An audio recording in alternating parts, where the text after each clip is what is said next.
Good afternoon, everybody. Hope everyone had a good weekend and a wonderful Mother's Day. Just one very brief thing at the top, and then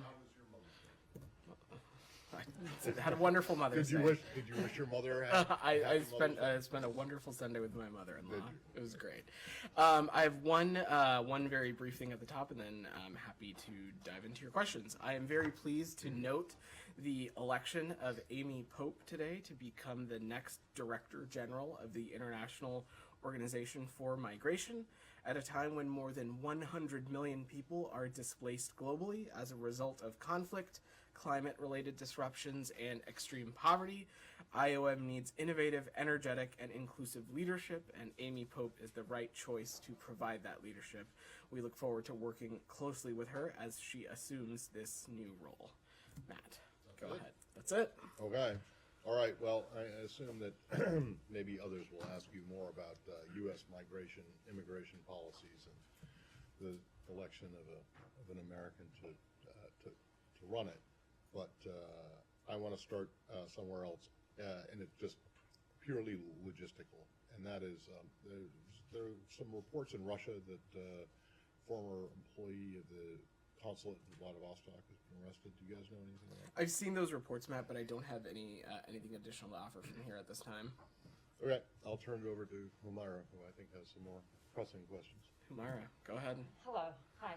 I just want to ask you a couple of things about the Turkish election. Sure. Obviously, it looks like it's going to a runoff, so what you say might be limited, but just indulge me here.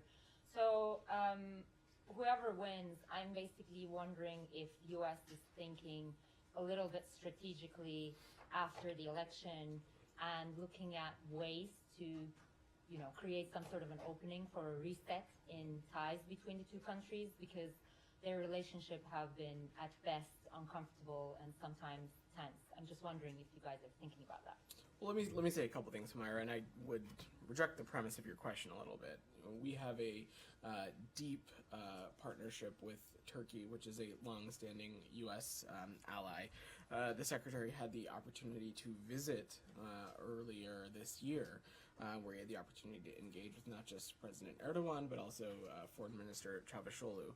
But broadly on the issue of the election, we are continuing to closely monitor the country's ongoing electoral process. As you so noted, the Supreme Electoral Council has indicated that the elections are going to go to a runoff.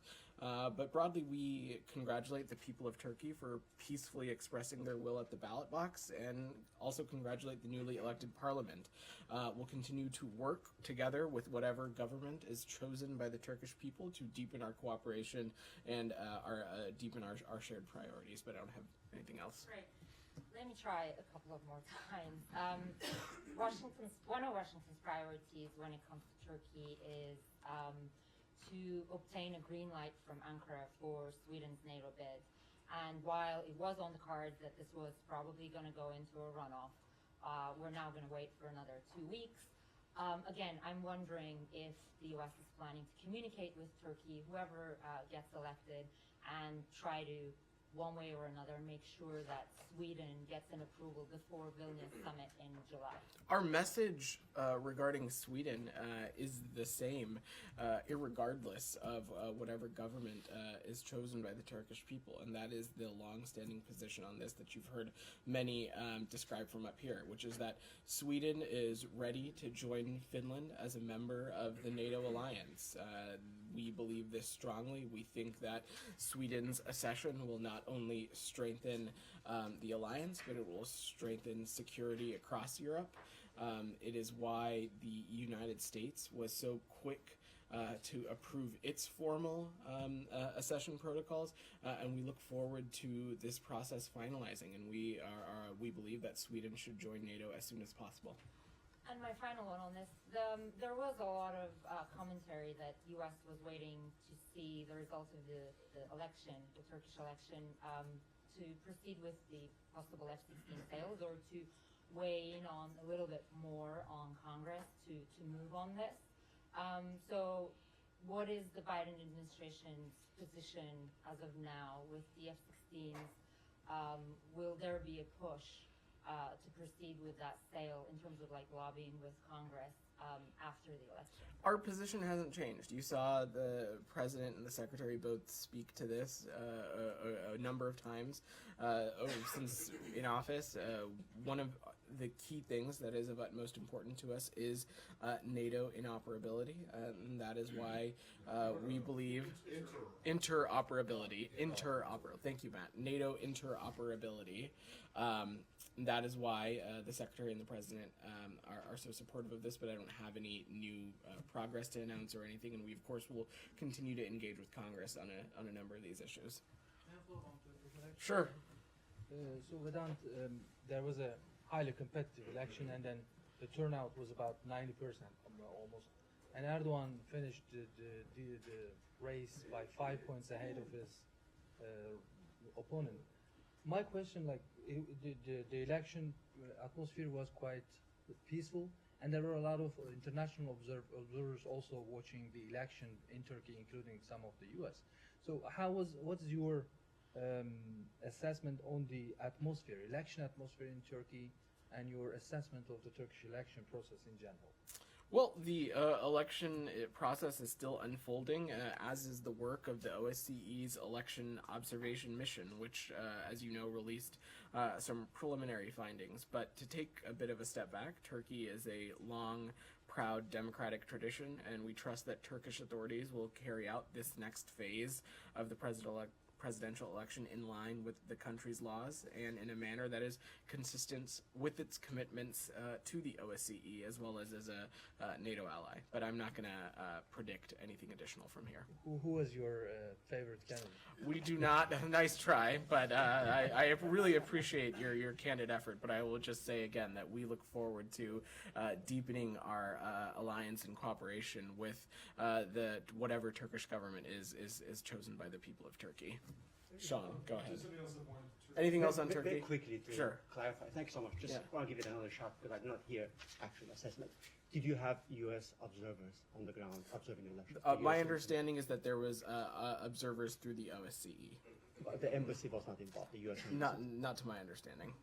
Thank you. Sean, go ahead. Another one. Yeah. Also, associated with Thailand. Uh-huh. The quite a result that was striking for many people. The Move Forward Party, Mr. Pita's party, scored a bit of an upset. Does the United States have any assessment, both in the conduct of the election and on the presumed winners? And also, is there any concern about whether the winners will be able to take office, considering the military-backed system? Well, first, Sean, we congratulate the tens of millions of people across the Kingdom of Thailand who participated in the May 14th election. And the U.S. is looking forward to working with the new government elected by the Thai people to continue advancing the interests and values that our two countries have long shared. And we support the right of the people to democratically choose their own leaders. And as a longstanding friend and ally of Thailand, the U.S. looks forward to seeing the final results and working with the next Thai government to advance our shared goals for the benefit of both of our people. Do you feel confident that the democratically chosen winners of this would be able to take office? Again, we just look forward to seeing the final results and working with the next Thai government. My understanding is that the final count is still ongoing, and it will still be many number of days before an official result is announced. Anything else on Thailand before we move away? Okay, go ahead, Janie. Thank you. I have two questions. Thank you, Vedan. North Korea and China are fully normalizing economic trade now. Do you see this as a violation of UN Security Council sanctions against North Korea? And so what sanctions does the US currently imposing on China for violating UN sanctions? Well, let me say a couple of things there. First, it is of course our view that a number of countries who have influence and engagements with the DPRK have a role to play when it comes to curtailing and their destabilizing activities that we see so frequently in the Indo-Pacific region. Of course, one of those countries is the PRC. There, of course, are sanctions in place with the DPRK through the UN Security Council as well as otherwise. I'm not going to get into specifics here whether such an action is is a deviation of a sanction or not. But broadly, both in holding the DPRK accountable and holding accountable countries that attempt to subvert sanctions or bolster the DPRK's destabilizing efforts, the U.S. will continue to have a number of tools at its disposal to hold them accountable. On G7 Yeah. summit, do you have plans to extend the G7 to the G8, including South Korea? And as a G8 member, do you think South Korea is qualified enough? I'm not aware of any plans to discuss membership changes at the upcoming Leaders Summit, but of course we'll let the summit take place first. Lalit, go ahead. On Pakistan, I wanted to ask you about what is your assessment of the situation in Pakistan right now? Specifically, Yeah, because there have been some attacks, violence been taking place, attacks on the government installations. Yeah. Political leader of opposition is being arrested. certainly, Lalit. So, first and foremost, of course, our belief is that individuals should have the freedom to express themselves, but do so without participating in any violence that would put government employees and government buildings in harm's way. And specifically on the arrests, I spoke a little bit to this last week. The U.S. does not have a position on one political party or one candidate or other. Our view is a strong, stable, and prosperous Pakistan is crucial to U.S.-Pakistan relations, and that for any arrest, that such an individual is affronted basic human rights in accordance to their laws. The former Prime Minister today said that the press is not being allowed to show the other part of the story. Are you concerned that the freedom of press is being challenged in Pakistan right now? I'm just not going to be prescriptive about the current situation. I don't have an assessment to offer from here, but broadly, we are very clear about the need for access for media and the access for information and the free flow of information between the government and journalists. I wanted to ask you also about India. Last week, the White House announced President Biden has invited Prime Minister of India, Narendra Modi, for a state visit next month. I know this is all being handled by the White House, but State Department, what role State Department will have, and also what are the key issues which Secretary thinks should be on the table for the state visit between bilateral issues? Sure. So first, I have no doubt that the State Department and, of course, Secretary Blinken will be critically involved in the upcoming state visit for Prime Minister Modi. I'm not going to get ahead of the White House or get ahead of the state visit, but I will just say, Lalit, and this is no surprise to you, the State Department's viewpoint is that our partnership with India is one of our most consequential relationships, and we work closely with India on a number of vital priorities. And the state visit is an opportunity to deepen some of these partnerships, whether it be ensuring a free and open Indo-Pacific and ensuring that it is a region that is more connected, more prosperous, more secure, and more resilient. Obviously, between India and the United States, there exists an opportunity to deepen trade issues, deepen security partnerships. There's an opportunity to address some shared global challenges like global health and addressing the climate crisis. So again, I'm not going to get ahead of the state visit, but we very much look forward to hosting the Indian government. And finally, this is the third state visit of the Biden administration. Was Secretary taken into confidence, consulted on inviting Prime Minister Modi for this? And what are the reasons why India was selected for this long list of states? Yeah, well, first, as Secretary Blinken is our country's and the president's chief diplomat and one of his most trusted and longest-serving foreign policy advisors, we, of course, are in constant communication with our partners at the White House on things like state visits and visits by foreign dignitaries and things of that sort. But I'm not going to get into the specific deliberations beyond that. And like I said, our partnership with India is one of the most consequential, and it is why we're very much looking forward to hosting them in a state visit next month. Thank you. Said, go ahead. Thank you, Bidan. Today, May 15, marks the 75th anniversary of the Palestinian Nakba. Now, there was an event at the UN, and the deputy ambassador, the U.S. deputy ambassador, Evans, chose not to go, and he said that they don't attend events that are anti-Israeli in nature. is commemorating the Palestinian Nakba, an anti-Israeli Said- event, and it's why would he skip such an event? Cite the attendance or U.S. representation at any event is not reflective of our commitment to the Palestinian people. We continue to recognize the painful plight of Palestinian refugees. I'll also note that this administration has prioritized our support for the Palestinian people and has provided over $940 million for Palestinians, including $730 million in humanitarian assistance for Palestinian refugees. We also remain committed to a negotiated, mutually agreed two-state solution that settles all final status issues, including refugees. And you recall, Saeed, that President Biden, standing right next to President Abbas last June, said that the Palestinian people deserve a state of their own that's independent, sovereign, viable, and contiguous. And that continues to be our view. Well, speaking of President Abbas today, he said that the United States and the United Kingdom bear the responsibility for the Palestinian catastrophe. Do you agree with him? And the time has come to end it. Do you feel that the time has come to end this catastrophe? I do not agree with those You don't think comments. so? They should continue to suffer. That's not what I said, Said.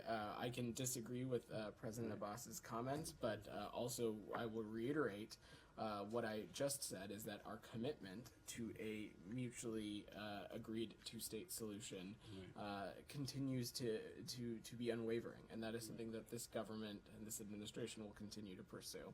One last question. Sure. Today, it was reported that the Secretary Blinken is considering appointing an envoy to the Abraham Accords, and maybe Dan Shapiro, the former U.S. ambassador to Israel. Can you comment on this? Do you have any information? I have no personnel announcements to offer from up here. All right. Jenny, go ahead. Overnight, an American, John Young, was sentenced to life in prison for espionage charges in China. Do you have any comment on that sentencing? Do you see these charges as legitimate? We are aware of the sentencing of a U.S. citizen in the PRC on charges of espionage. When a U.S. citizen is detained overseas, the department works to provide all appropriate assistance, including relevant consular access.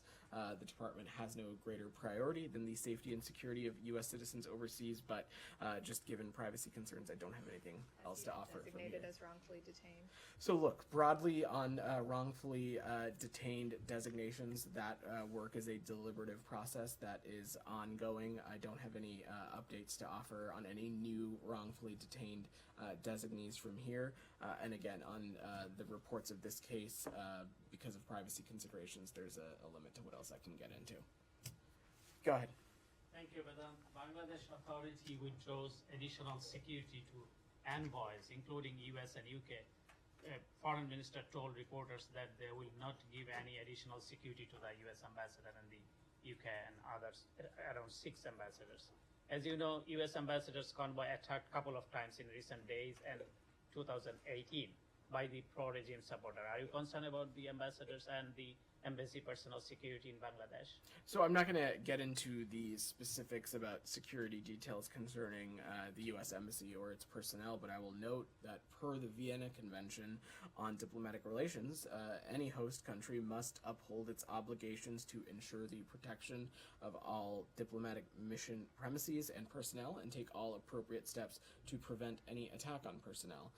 The safety and security of our diplomatic personnel and facilities are of the utmost importance. Go ahead. Thank you. I have two small questions. One about Deputy Assistant Secretary Afrin Akhtar. She just told this Saturday that about Bangladeshi election, you know this is election year, that it is ultimately on the political parties if they want to participate or not. USA will not interfere. Do you have any comment on that? If BNP or other parties do not participate in election, if USA will have any comment on that part, that it will be fair and or unfair election. And other thing, very short on, I'll make it very short. Bangladesh terribly suffered from terrorist threats during the BNP-led regime in 2004 and 2005, despite the meaningful anti-terrorism support from USA. According to the Global Terrorism Index in 2023, Bangladesh tremendously improved in the position in all over the world. The question whether the U.S. will continue to engage with Bangladesh in counterterrorism, and if Biden administration has any new plan regarding lifting the sanction on RAB. Okay, let me say a couple things. First, I don't have any new policy to announce, so no new news on any sanctions or anything like that. But broadly, let me say about the U.S.-Bangladesh relationship. You've heard me say this before.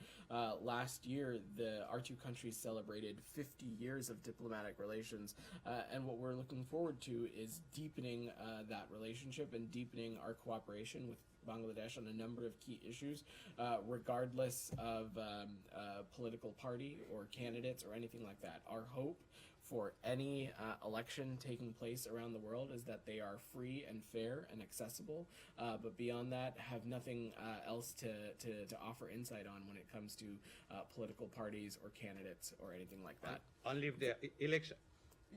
No, that was my answer about elections. Oh, go ahead. Thank you. Thank you. Yeah. So Chinese envoy is going to Ukraine and Russia this week to attempt to end or start negotiations to end the war. Is the U.S. concerned about China doing these negotiations, or are they welcoming any attempt at this point? Well, you've heard me say this before, that it is important for the PRC to hear directly from our Ukrainian partners about why Ukraine's security concerns and its sovereignty and territorial integrity must be respected. You've also heard us say that when it comes to diplomacy, nothing should happen about Ukraine without Ukraine. There is a role for the PRC, and frankly any country, for that matter, in supporting diplomatically an outcome that is consistent with the principles of sovereignty and territorial integrity. No one wants this war to end more than our Ukrainian partners. But the other piece of this is obviously Russia. The Kremlin, and I'm not saying something new, the Kremlin has yet to demonstrate meaningful interest in ending this war. And in fact, they've done quite the opposite. While others are focused on finding ways for this war to end, including President Zelensky, who has laid out his own peace plan, Russia is sending drones and missiles into a neighbor's country, hitting apartment buildings, hitting hospitals, hitting movie theaters, killing in scores of children and injuring others. Our goal, the United States goal, will continue to be to make sure that Ukraine can defend itself against further attacks from Russia, and that if Ukraine chooses offensive operations of its own, it can repel Russia's ongoing invasion, and it has the capabilities to conduct those. And then on a different topic, Sure. There's been criticism of the U.S. building a new embassy in Lebanon. It's estimated to cost about $1 billion.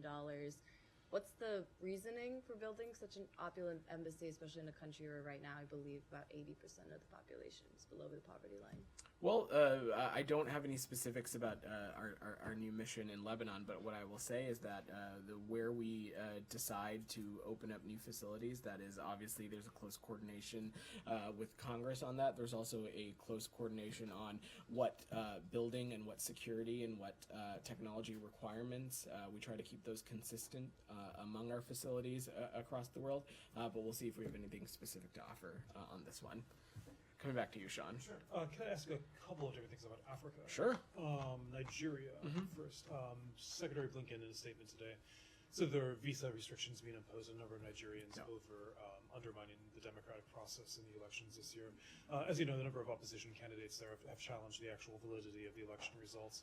Is this in any way giving credence to that, saying that there were overall concerns about the election? And can you give us any more details about the people being targeted? No, Sean. So you might recall that in February, the secretary spoke to this via a statement in which congratulating the Nigerian people and the winners of that election and calling that election credible. And our viewpoint is that both things can be true. The election can be credible, and we congratulated it when it happened. But also, individuals could have attempted to undermine it, and that's what today's designation is about, is the secretary announcing steps to impose visa restrictions on individuals who we believe that were responsible for or complicit in undermining the democratic processes during Nigeria's 2023 elections. Can you just say a little bit more if these are people involved in the election, as it operated, these officials or these people in political parties. As you know, Sean, visa records are confidential, so I'm just certainly not going to get into a specific litany of lists. But what I will note is that today's steps are specific to certain individuals, and they're not directed at the Nigerian people nor the government of Nigeria as a whole. Sure. Can I just follow up on what we talked about on Thursday, I believe it was, on South Africa? Sure. There's a South African military delegation in Moscow now. Does the United States have anything to say about this? Do you have any further thoughts about South Africa's relationship with Russia and how this has gone forward? So on this specific meeting, I will refer you to our South African partners and to the Russian Federation to speak to. I don't have anything to offer on that. But as it relates to our relationship with South Africa, I'll note that our relationship with South Africa remains strong, and we are continue to be committed to the affirmative agenda of our bilateral relationship. There are a number of issues that we look forward to working on with them, whether that be global peace and security, furthering and growing our bilateral trade, working together on a shared health agenda, finding ways to collaborate on energy challenges, and so forth. Do you think that the episode that we had last week challenges that at all, or are you confident that the relations remain on track? No, I'm quite confident that our relations remain on track. Our two governments continue to be focused on the priorities that lie ahead. Just finally, really different other part of the continent. Yeah. The secretary had a call, I believe, over the weekend with the Moroccan foreign minister, Mr. Barita. In the readout, there was a specific mention of the autonomy plan that Morocco has for Western Sahara. Some have interpreted that as a change of policy or watering down at all. Do you have anything to say? No, so there is no change in the U.S. Position on this matter. We continue to view Morocco's autonomy plan as serious, as credible, as realistic, and one of the many potential approaches to meet the aspirations of the people of Western Sahara. And we also fully support UN personnel envoy of the Secretary General, Staffan de Mistura, as he intensifies the UN process on Western Sahara toward an enduring and dignified political solution, and for the people of Western Sahara and the region. All right. Let me go to Jenny, and then I'll come to you. Go ahead, Jenny. The U.S. ambassador said on Friday he spoke with the foreign minister to, quote, correct any misimpressions left by his public remarks. What were those misimpressions? Because he was very clear in his public remarks. I'm not going to parse the ambassador's words any further. As I just said, that our relationship with South Africa remains strong. We have a number of key priorities and areas that we very much look forward to working with them on. I'll also reiterate what I said on Thursday that we have raised directly with our South African partners, which is that the U.S. government had serious concerns about the docking of a sanctioned vessel at a South African naval port. And just as good partners do, we raised those directly with South African government officials, but I don't have anything else to offer. So does the U.S. not believe defensive material was transferred to that? I just don't have anything else to offer on this, Jenny. Thank you. Go ahead, Saeed. Yeah. On Sudan. Yeah. The government of Sudan said that they are extending the closure of their airspace till the 31st of this month.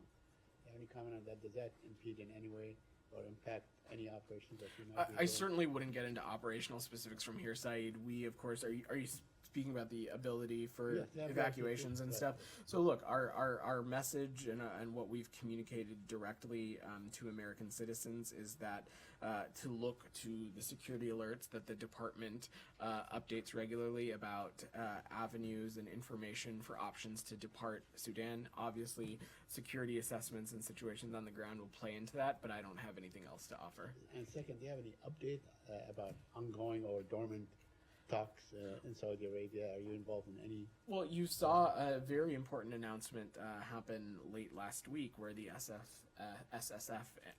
and the RSF signed a declaration of commitment to protect civilians of Sudan while also pushing for humanitarian access as well. This is something that we will continue to remain deeply engaged on. It's something the Secretary has been personally engaged on. He's had the opportunity to engage with both sides over the past number of weeks. As I said last week, Assistant Secretary Molly Fee and Ambassador John Godfrey had been in Jeddah, engaged deeply in these talks, and it's something that the U.S. will continue to monitor. Go ahead. There, go ahead. I'll come to you after. Go ahead. Yeah. Last week, Japanese ambassador to the United States, Tomita, said that NATO was planning to open a liaison office in Tokyo. Do you have any timeline regarding this plan? And I'm also wondering if it could be a positive step for the United States and for NATO alliance?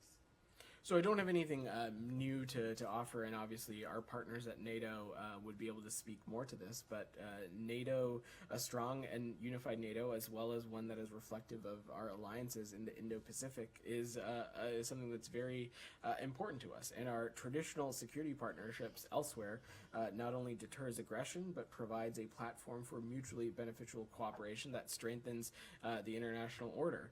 Secretary General Stoltenberg spoke to this, I believe, at the NATO foreign ministers meeting in Brussels most recently, where he said what happens in Europe matters to the Indo-Pacific, and what happens in Asia matters to NATO. So broadly, Japan's cooperation with NATO is mutually beneficial. And as you might recall, at this foreign ministers meeting that took place in Brussels, the NATO foreign ministers had a entire session on the Indo-Pacific and had the opportunity to engage with their counterparts from Japan and South Korea on these important topics as well.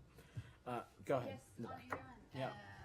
Vedant, today, John Kirby in the briefing said that there are indications that Russia and Iran are expanding their cooperation, and the U.S. is prepared to do more to stop this. Few days ago, also there was an announcement that the U.S.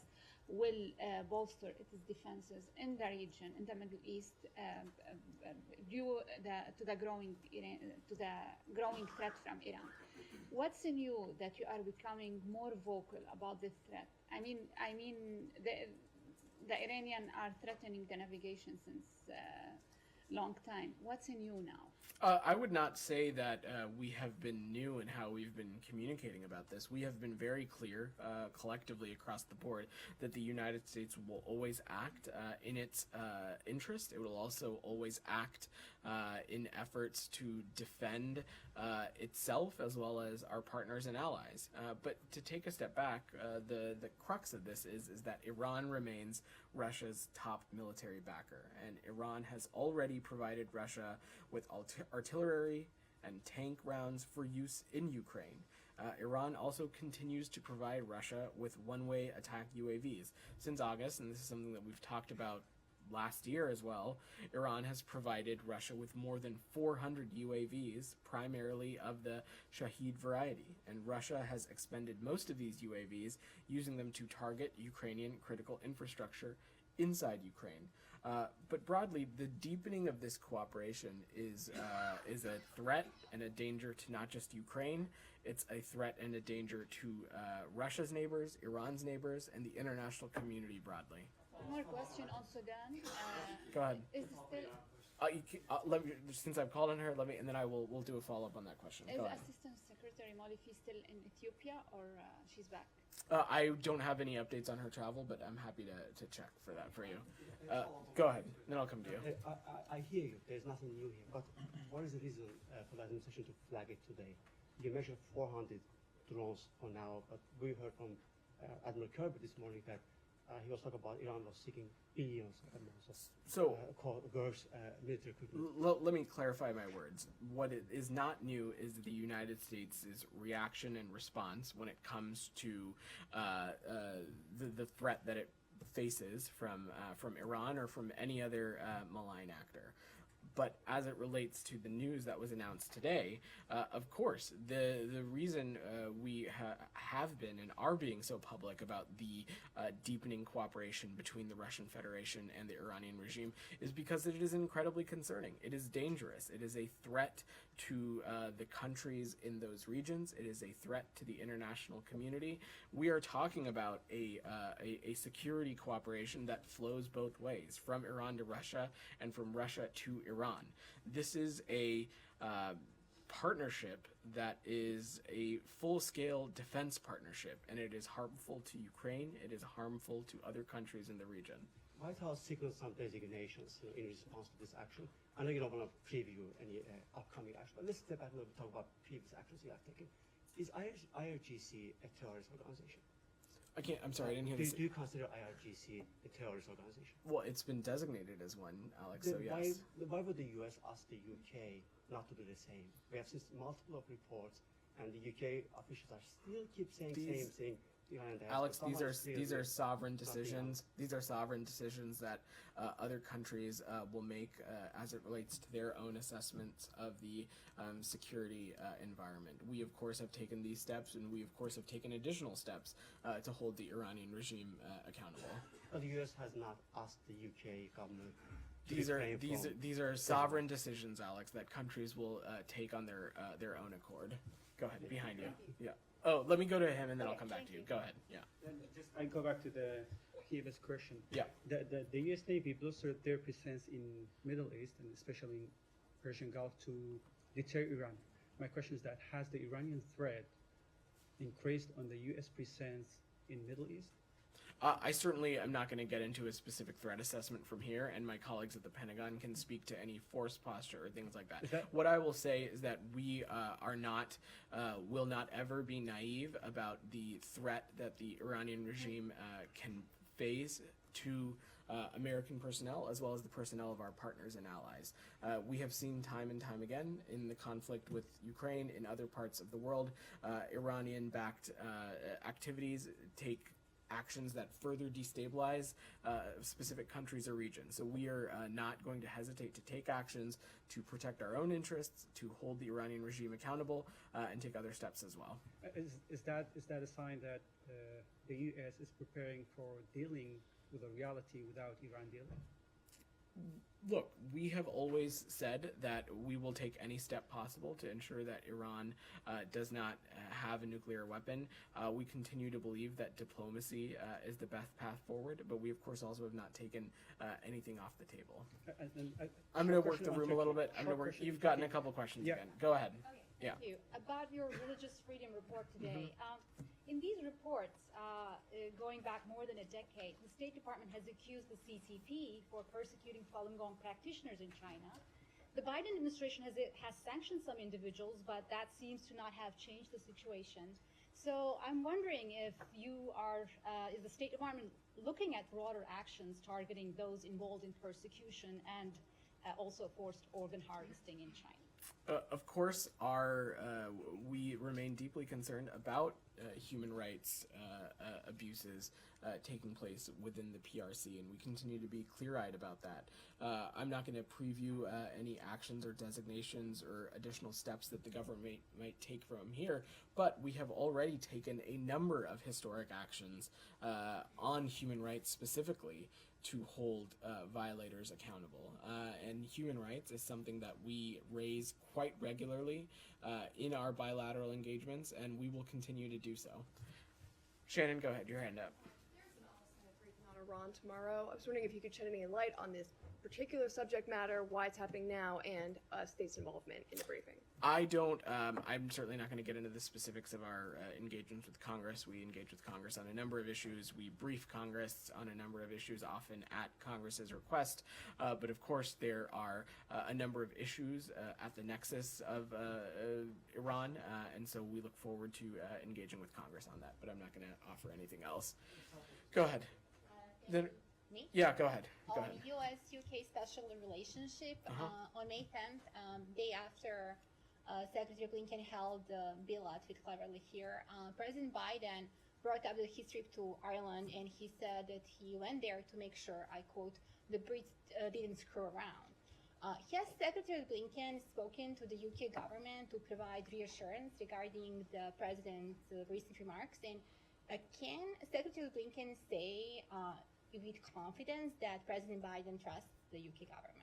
We absolutely trust the UK government, and you saw, if you paid attention to the bilateral engagement that Secretary Blinken and Foreign Secretary Cleverly had and the press conference they had together, what you saw was two allies, two partners talking collaboratively about the issues that lie ahead of it, whether it be addressing challenges within the conflict in Russia and Ukraine.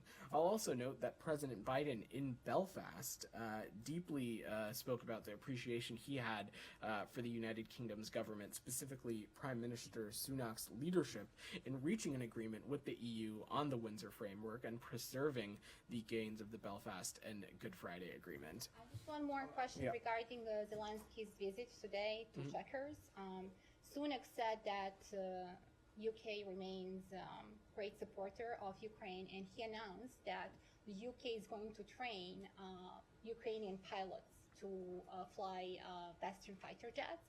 So what is the U.S. stance on that, and how do you see this developing further between the coalition going forward? Look, there is an important process as it relates with the alliance of a number of countries providing important security assistance to our Ukrainian partners.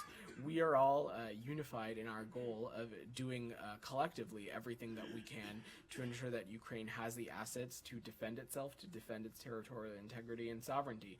And you have seen a number of countries step up and share systems, train individuals, and we look forward to deepening our partnerships in order to do that and play our role as well. In the back, go ahead. Yeah. Jalil Afridi here from the Frontier Post.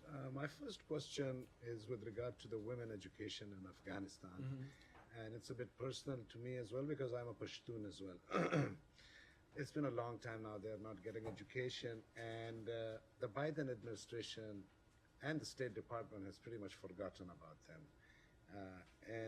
If you remember, in the early days after 9/11, there was a system called JIRGA was done by the U.S. to bring a government in Afghanistan. Now, JIRGA is a traditional gathering of elders from different tribes, different parts of the countries, to convince something or to decide something. Why hasn't the U.S. thought about holding a JIRGA, especially with regard to women education? Well, first, I will reject the premise of your question because our commitment to the people of Afghanistan, not only is it unwavering, it endures. The United States continues to be the single largest humanitarian provider to the people of Afghanistan, and we will continue to take this challenge head on. There's a number of ways in which we engage on this issue. Of course, we have spoken regularly about the egregious human rights violations coming from the Taliban, especially on and the impact that it's had on women and girls. We continue to affirm quite clearly that we do not see how the people of Afghanistan will be able to move forward when half of their population is being left behind. And so we will continue to take steps to strengthen those issues and strengthen what aid we have on these important areas. Mr. Patel, basically, I hope last time you said the same thing, the word premise of the question. You know, foreign journalists usually don't have favorites presidents. I don't ever try to choose between Biden and, Trump. That's not our goal. But JIRGA is a tradition which State Department and the U.S. government use. And this is a very important issue. Like Pashtun women are. I'm not disputing the importance of the issue. So like online education, JIRGA is one thing that you hold from different tribes of Pakistan or Afghanistan, and you could try to convince them why not use their own tradition instead of using this podium to say that U.S. is the biggest donor. I don't have a new program to announce within Afghanistan. What I will say is that the U.S. is the single largest humanitarian donor to the people of Afghanistan. We work with NGOs and entities through the UN to ensure that that aid goes directly to the people of Afghanistan, and we work with experts in the region. We work with organizations who have deep expertise in the area and these issues to ensure that we can do what we can to offer this aid. Just one thing related. I'm gonna work the room a little bit because we're getting close. Go ahead. On May 12th, Qatar Prime Minister met with the Taliban leaders in Kandahar, and 2 days later, Secretary Blinken talked with him. And Afghanistan was also a topic in their discussion. Would you elaborate on the developments? And was Al-Thani, Qatar Prime Minister, able to meet the Supreme Leader of the Taliban? And the last question, is there any development regarding the American taken hostage by the Taliban? So I'm not going to get into the specifics about the Secretary's call with his counterpart beyond what was in the readout, but look, we appreciate the strong cooperation with our Qatari partners on Afghanistan in a number of areas. As the United States is protecting power in Afghanistan, Qatar provides the diplomatic and consular interests of the U.S. and our citizens in Afghanistan. Our senior leadership meets with and discusses regularly with our Qatari counterparts to find solutions to Afghanistan's number of issues. And as a member of the Organization of Islamic Cooperation, Qatar and other Muslim majority countries are influential voices. So this is something that, of course, the Secretary and others in this building are going to engage on and raise directly with their Qatari counterparts. I'm going to work the room a little bit. Geeta, go ahead. Thank you. Question on Taiwan. Yeah. Taiwan's legislative yuan president, Yu Si-kun, who's the equivalent of the U.S. congressional speaker, is in D.C. today, this week, I'm sorry.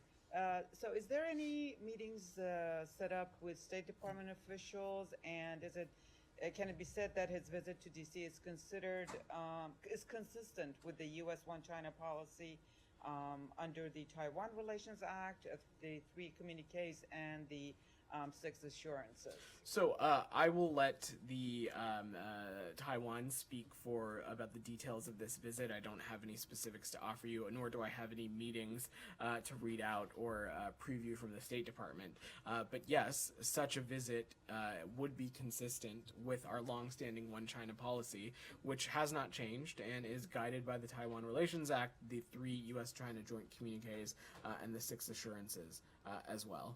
Goyle, go ahead. Thank you, Vinay. Just quick question. Just coming back from a short trip to India, what I saw there that there is a much more interest in the U.S. products and U.S. policies especially among youngsters in India. Mm-hmm. What I saw there, more and more U.S. franchises are opened, and now the first Apple stores in Mumbai and Delhi opened. Mm-hmm. So what it tells, more and more interests are there in India among Indians and also from the U.S. companies. What it tells us, then also hundreds of thousands of students are flooding to the U.S. Universities and colleges, and more are lining up.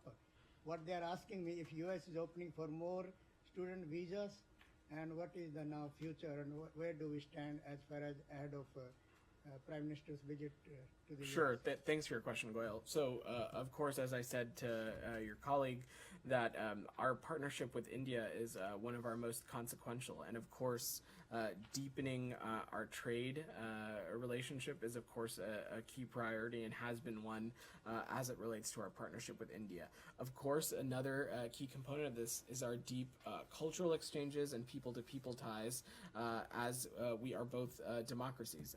I don't have any new policy to announce, but we, of course, are eager to welcome Indian students interested in studying here through the appropriate visa systems and otherwise. But I don't have anything new to provide.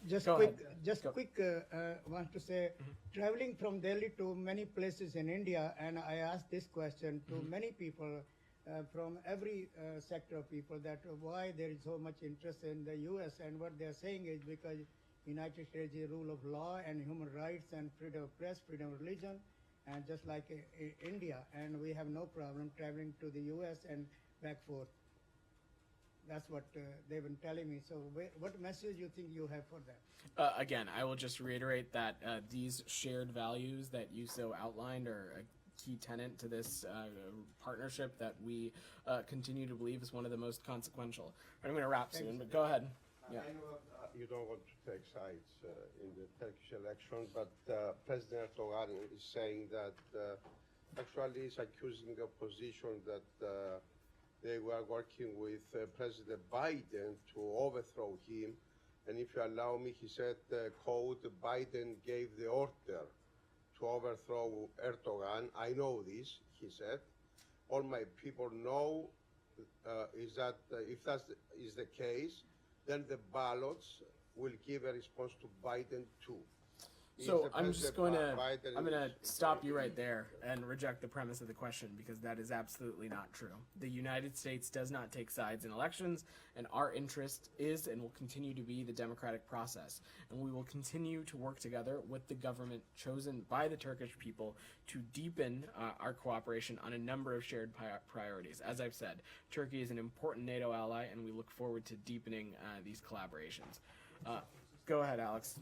Probably final question. Thanks so much. I may ask a question. Just curious if you have anything for me on the Brussels talks.